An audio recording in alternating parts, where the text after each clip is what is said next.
শেষ নিঃশ্বাস ত্যাগ করার আগে আবু তালেব অসুস্থ।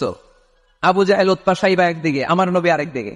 আমার প্রিয় নবী বললেন, চাচা, আজীবন আপনি ছাতার মতো আমাকে আশ্রয় দিয়েছেন, আজীবন আপনি বাবার মতো কোলে পিঠে করে মানুষ করেছেন, একবার শুধু আমার কানে কানে বলেন লা ইলাহা ইল্লাল্লাহ মুহাম্মাদুর, বাকিটা আমি আল্লাহর সাথে বুঝে নেব।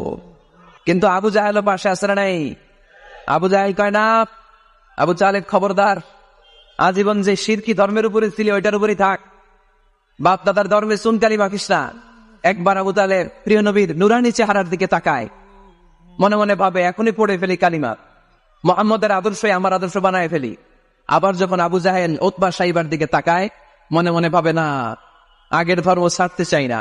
এই দোটানা অবস্থা থেকে শেষ নিঃশ্বাস ত্যাগ করার আগে আবু তালেব এটা বলে মারা গিয়েছে, আলা মিল্লাতি আব্দুল মুত্তালিব, আমি আব্দুল মুত্তালিবের শিরকি ধর্মের উপর থেকে শেষ নিঃশ্বাস ত্যাগ করলাম।